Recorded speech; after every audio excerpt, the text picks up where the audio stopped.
إن الحمد لله نحمده ونستعينه ونستغفره ونعوذ بالله من شرور أنفسنا ومن سيئات أعمالنا.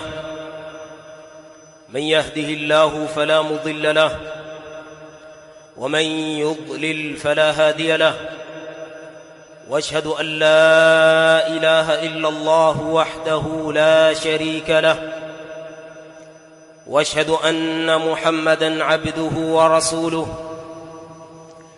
يا أيها الذين آمنوا اتقوا الله حق تقاته ولا تموتن إلا وأنتم مسلمون. يا أيها الناس اتقوا ربكم الذي خلقكم من نفس واحدة وخلق منها زوجها وبث منهما رجالا كثيرا ونساء، واتقوا الله الذي تساءلون به والأرحام إن الله كان عليكم رقيبا. يا أيها الذين آمنوا اتقوا الله وقولوا قولا سديدا يصلح لكم أعمالكم ويغفر لكم ذنوبكم، ومن يطع الله ورسوله فقد فاز فوزا عظيما.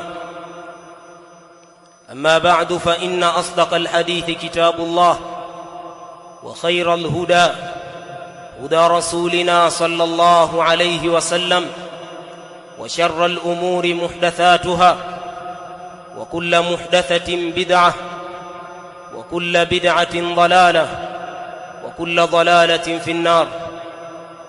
عباد الله، فيقول ربنا جل في علاه: يا أيها الذين آمنوا إن جاءكم فاسق بنبأ فتبينوا أن تصيبوا قوما بجهالة فتصبحوا على ما فعلتم نادمين. واعلموا أن فيكم رسول الله لو يطيعكم في كثير من الأمر لعنتم، ولكن الله حبب إليكم الإيمان وزينه في قلوبكم وكره إليكم الكفر والفسوق والعصيان، أولئك هم الراشدون، فضلا من الله ونعمة، والله عليم حكيم. إخوة الإيمان، قال الله جل وعلا: وتزودوا فإن خير الزاد التقوى واتقوني يا أولي الألباب. nachukueni maandalizi ya safari, kwani kwa hakika bora ya maandalizi ya safari ni kumcha Allah subhanahu wa ta'ala. Ndugu zanguni katika imani, tulikuwa tuna dhamira ya kuwazungumzia ar-Rafidha ash-Shia, lakini kwa sababu ya heshima na utukufu wa maamrisho ya Allah subhanahu wa ta'ala kwetu sisi katika kusikiliza na kutii maamrisho ya viongozi wetu, basi insha Allah ta'ala leo tutayazungumzia yale ambayo wameombwa madai, mashekhe, walimu na wanafunzi wao watakapozungumza na Waislamu katika siku ya leo, wazungumze kuhusiana na at-tawakkul, at-tauhid, lakini kadhalika wazungumze kwa Waislamu hatari ya kumshirikisha Allah subhanahu wa ta'ala, bali hatari ya kueneza uvumi na tetesi ambazo ni zenye kusababisha madhara makubwa katika mujtamaa. Ndugu zanguni katika imani, aya ambayo tulioanza nayo ni aya ambayo iliyokuja katika suratul Hujurat, ambayo sura hii wanawachuoni wameiita kuwa ni sura ambayo iliyokuja kutaja adabu, kwa maana mafunzo. Na Allah subhanahu wa ta'ala mwanzoni mwa sura hii ameanza kutaja adabu zinazofungamana na yeye Allah subhanahu wa ta'ala, kwa maana baina ya mja na Mola wake.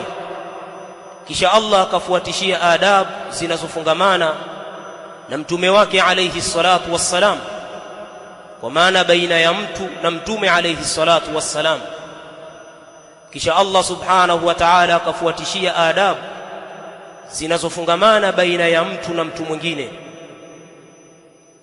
Allah subhanahu wa ta'ala amesema katika kitabu chake, ya ayyuhalladhina amanu, enyi mloamini, enyi wenye kusifikana na sifa ya imani, in ja'akum fasiqun binaba'in, iwapo atawajieni nyinyi mtu aliyekuwa fasik, mtu aliyekuwa muovu, binaba'in, na habari yoyote yenye kuhusu mambo ya dini au yenye kuhusu mambo yasiyokuwa ya dini, mambo ya kimuamala, mambo ya dunia, mambo ya mujtama, akikujieni fasik na habari, mtu muovu, fatabayanu, basi itafutieni ubainifu habari hiyo. Ndugu zanguni katika imani, wamesema na wachuoni kupitia hii aya, Allah subhanahu wa ta'ala alipoyazungumza hayo, wanasema kwa hakika Allah kupitia hii aya ameamrisha jambo la at-tathabbutu min al-akhbar.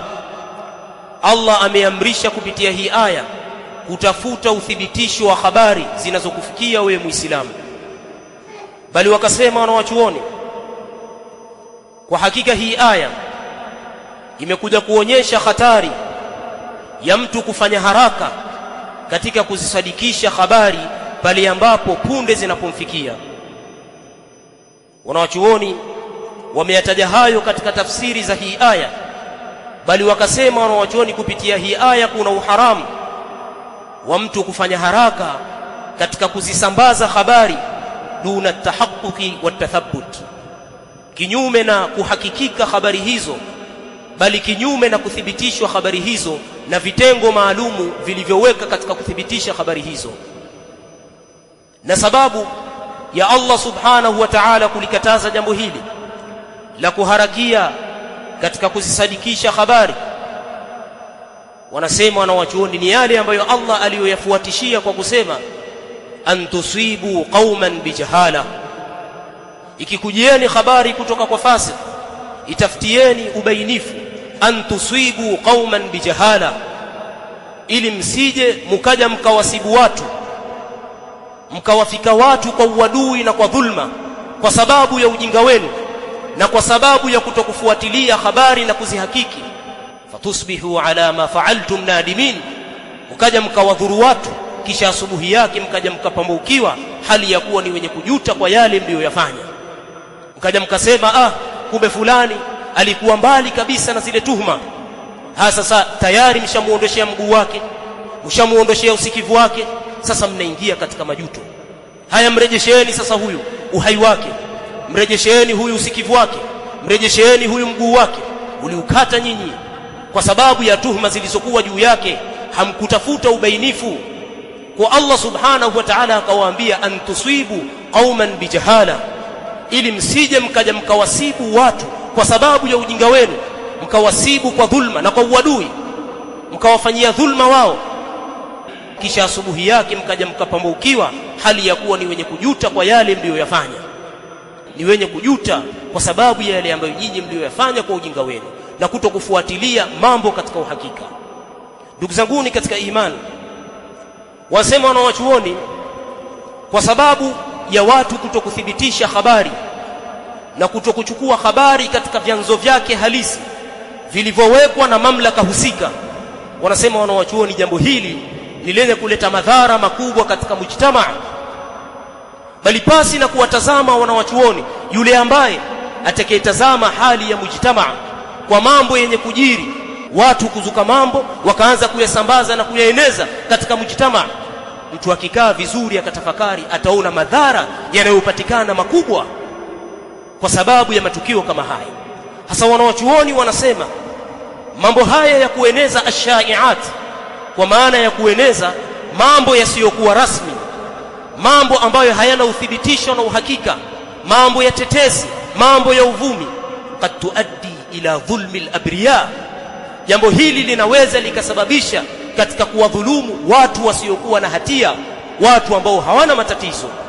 Wa rubbama ila nashri al-khawfi baina an-nas, bali wakati mwingine mambo haya hupelekea kuzusha taharuki, hofu baina ya watu wakawa hawana amani katika kutafuta kwao riziki, katika kuhangaika kwao katika mihangaiko. Mtu anaona tabu kutoka kwa sababu ya mambo ambayo yamezushwa, ambayo ukiyatazama hayana ukweli wala uthibitisho wa aina yoyote. Waqad tuaddi ila za'za'ati al-amn, na mara nyingine huenda ikasababisha machafuko na taharuki katika amani ya mujtamaa wa watu wakakosa amani kwa sababu ya fikra ambazo zinazushwa na baadhi ya watu, kisha na watu kwa kutokujitambua wakawa wanazitandaza na kuzieneza zile taarifa. Bali wanasema wanawachuoni, huenda baadhi ya wakati jambo hili likawa linapelekea ila alwuqu'i fil ithm, kutumbukia katika madhambi, bilkadhibi walbuhtan, kwa sababu ya watu kuzusha uongo, kadhalika na kuzusha mambo ambayo yasiyokuwa na uhalisia wowote. Watu wakawa wanachuma madhambi mbele ya Allah subhanahu wa ta'ala kwa sababu ya kuzungumza kwao uongo. Yule kasikia na yeye anahadithia, amemsikia fulani na yule kamsikia fulani na yeye anahadithia. Mambo kama haya ni yenye kupelekea kuzungumza uongo, bali kupelekea kuwadhuru baadhi ya watu kwa sababu ya kuwatuhumu mambo ambayo hawako nayo. Ndio maana Mtume alayhi salatu wassalam, kama fi alhadithi sahih annahu qala alayhi salatu wassalam, Mtume amesema alayhi salatu wassalam, kafa bilmar'i kadhiban au ithman an yuhadditha bikulli ma sami'a, yatosha mtu kuwa ni muongo, yatosha mtu kuwa amechuma dhambi ya uongo kuhadithia kila alichokisikia. Kwa hili inatosha mtu kuwa tayari ameshakuwa ni muongo na amechuma dhambi ya kusema uongo mbele ya Allah subhanahu wa ta'ala. Wakasema wanawachuoni katika hii hadithi, fihi dalilun ala tahrimi an-naqli kulla ma yusma, hadithi hii inaonyesha uharamu wa kusambaza kila kile ambacho wewe unachokisikia katika mujtamaa, au al-i'tidai ala an-nasi bituhma, au kuwachupia watu kwa uadui kwa sababu ya tuhma ambazo umezisikia kutoka kwa wao, duna dalilin yaktadhi bidhalik, basi na mtu kupata uthibitisho na dalili yenye kuhukumia kufanya hivyo. Ikawa mtu amesikia kuhusiana na fulani na yeye tayari anamtuhumu kwa kosa kama hilo. Wasema wanachuoni, haya ni katika baadhi ya yale ambayo yanayopatikana katika kusambaza habari na uvumi na tetesi ambazo zinaenezwa katika mujtamaa, mambo ambayo hayana uhakika. Bal rubbama qad tuaddi ila safki ad-dima bighairi haqqin, bali wakasema wanawachuoni, mara nyingine kueneza vijimambo kama haya huenda mara nyingine yakapelekea katika umwagaji wa damu pasi na haki. Yemafahamu habari ambazo zimetufikia, kuna bwana ameuawa kwa sababu ya jambo kama hili Madenjani katika maeneo ya Pemba, ameuawa bwana, kazushiwa tuhma, wakamuua, wakampiga matofali. Hivi ni nani mtu ambaye atakayekwenda kumjibu swali Allah subhanahu wa ta'ala atakapokuja huyu bwana? Kama alivyosema Mtume alayhi salatu wassalam fi alhadithi sahih, yaji'u yawm alqiyamah alqatilu ma'a alqatil, au yaji'u yawm alqiyamah wa huwa muta'alliqun bilqatil, atakuja aliyeuawa siku ya kiyama mbele ya Allah subhanahu wa ta'ala akiwa amejifungamanisha na yule ambaye aliyemuua, nasiyatuhu wa ra'suhu biyadihi, hali ya kuwa utosi wake na shingo yake ipo katika mkono wake mwingine, amekamata shingo yake katika mkono wake mwingine. Wa audajuhu tashkhabu daman, atakuja mbele ya Allah subhanahu wa ta'ala na hali ya kuwa mishipa yake ya shingo ikiwa inatiririka na kumwagika damu, hatta yudinihi min al-arsh, mpaka atawakurubisha wale ambao waliomuua katika arshi ya Allah subhanahu wa ta'ala. Fayaqul, kisha hapo aseme, ya rabbi salhum fima qataluni, ewe Allah waulize hao kwa nini wameniua, kwa nini wao walikuwa ni sababu ya mimi kukatika uhai wangu. Salhum fima qataluni, waulize kwa nini wameniua. Nani atakayejibu swali hili? Kisha Allah akuulize, kwa nini ulimuua huyu, kwa nini ulimuua huyu? Fulani alisema, mimi nikasikia nikaona kweli, nikaona unahoja mbele ya Allah subhanahu wa ta'ala. Hasa kwa mambo ya tuhma mara nyingine hufikia katika kusababisha mauaji pasi na haki. Allah subhanahu wa ta'ala anasema waman yaqtul mu'minan mutaammidan fajazaohu jahannam. Hivi hukuisikia hii aya? Wewe ambaye umesababisha mauaji, hukuisikia hii aya? Allah subhanahu wa ta'ala anasema waman yaqtul mu'minan, na yote yule ambaye atakayemuua mu'min, achilia mbali wawili au watatu, akamuua mu'mini mmoja, mutaammidan, kwa makusudi. Naam, na nyinyi mlifanya kwa makusudi, mpaka kulichukua jiwe ukaliondoa sehemu moja ukaenda ukaliweka katika kichwa cha ndugu yako Muislamu. Huoni kwamba wewe umekusudia? Si jiwe lilikuwa limekaa peke yake limetulizana, wewe ukaliinua ukaenda ukaliweka katika kichwa cha ndugu yako, wewe umekusudia wewe. Hasa Allah anasema yule ambaye atakayemuua mu'min kwa makusudi, fajazaohu jahannam, huyu malipo yake yatakuwa ni jahannam. Si hilo, khalidan fiha, akae katika hiyo jahannam milele. Wa ghadiba Allahu alayhi, bali Allah atamghadhibikia mtu huyo. Wa la'ana, bali atamlaani Allah subhanahu wa ta'ala. Wa a'adda lahu adhaban 'azima, bali Allah atamwandalia adhabu iliyokuwa kubwa. Kwanza uandae majibu usipotubia kwa Allah subhanahu wa ta'ala, lakini kadhalika ufahamu kwamba usipotubia utakutana na adhabu iliyokuwa kali mbele ya Allah subhanahu wa ta'ala, yenye kuambatana na ghadhabu zinazotoka kwa Allah subhanahu wa ta'ala. Aqulu ma tasma'un, astaghfirullah.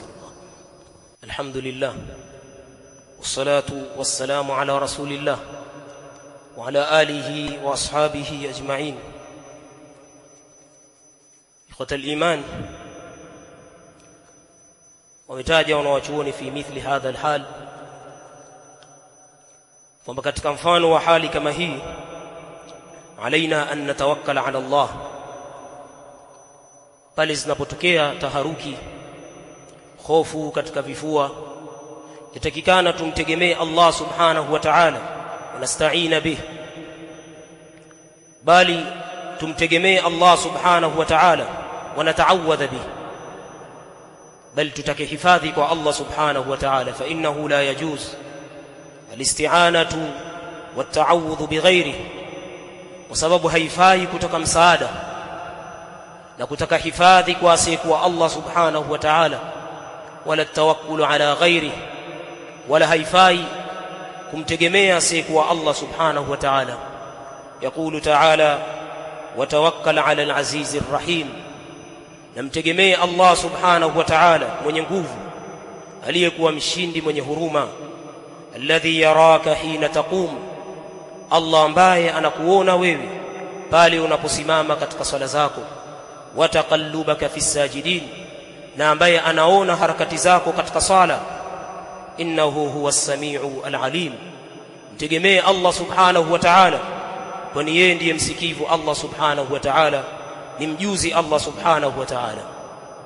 Bali imethibiti kwa mtume alayhi salatu wassalam anna nabiyya sallallahu alayhi wasallam, kwamba mtume sallallahu alayhi wasallam raa fi yadi rajulin halqatan min sufrin.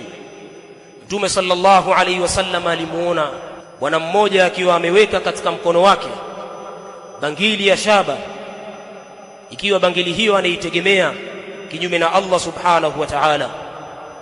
Faqala sallallahu alayhi wasallam waihak ma hadhihi, Mtume sallallahu alayhi wasallam akasema, ole wako wewe, ndo nini kitu hichi? Amevaa bangili yake ya shaba, akiwa anaona bangili ile ni yenye kumzuia kutokamana na madhara. Mtume akasema, ole wako wewe, ni kitu gani hichi?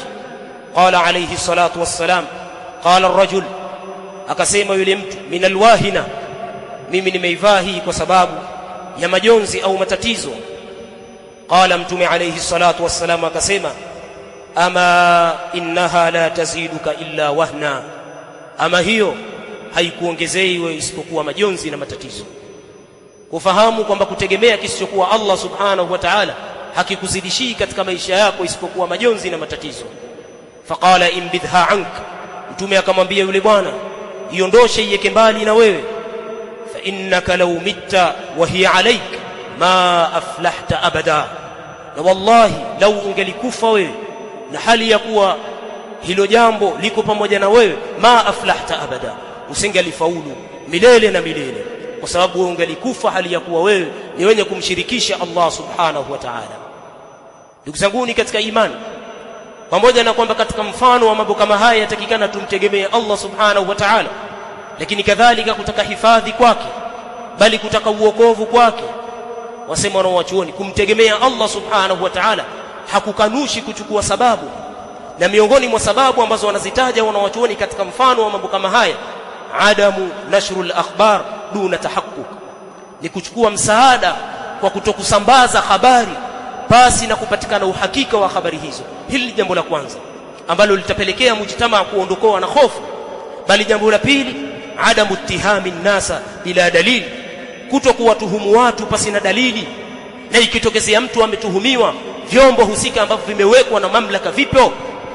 Lakini kadhalika wanasema wanawachuoni, tarkul umur liljihati almukhtassati litahqiq, kuyaegemeza mambo katika sekta ambazo zimewekwa kwa ajili ya kuhakiki mambo, kama vile vyombo vya polisi na mfano wake, kwa maana vyombo vya kiusalama na vya kijeshi. Likitokezea jambo liegemezwe kwa wao kama ilivyokuwa jambo lilofahamika. Lakini kadhalika wakasema wanawachuoni, al-iktharu min ad-du'a, kukithirisha katika jambo la kumuomba Allah subhanahu wa ta'ala katika mfano wa mambo kama haya. Lakini kubwa zaidi, watu kusomeshwa tauhid, watu wasizikimbie darsa za tauhid, darsa za akida zilizokuwa za sawa. Kwa sababu mfano wa mambo kama haya kwa mtu muislamu aliyekuwa anafahamu tauhid, mwenye kufahamu akida iliyokuwa ya sawa, wallahi hawezi kuyumbishwa. Kwa nini? Kwa sababu tayari ana hakiba katika mambo yanayofungamana na elimu na dini ya Allah subhanahu wa ta'ala. Lakini ishkalia ipo kwa wengi katika watu, hawapendi kusoma, bali wengi katika watu ni wenye kuzikimbia darsa zenye kufungamana na mambo ya tauhid. Na ndio maana jambo dogo tu tayari limesababisha taharuki katika mujtamaa wa Kiislamu. Allahumma ihfadhna wa ahlana wa auladana min kulli sharrin. Allahumma ihfadhna wa auladana min kulli sharrin. Allahumma waffiq ulata umurina lima tuhibbu wa tarda. Allahumma inna nas'aluka al-amna wal-aman was-salamata fil awtan. Allahumma ihfadh Zinjibara wa ahlaha. Allahumma ihfadh Zinjibara wa ahlaha min kulli su'in wasrif anha الفتن ما ظهر منها وما بطن. اللهم اغفر للمؤمنين والمؤمنات والمسلمين والمسلمات الأحياء منهم والأموات. وصل اللهم على نبينا محمد وعلى آله وصحبه وسلم وأقم الصلاة.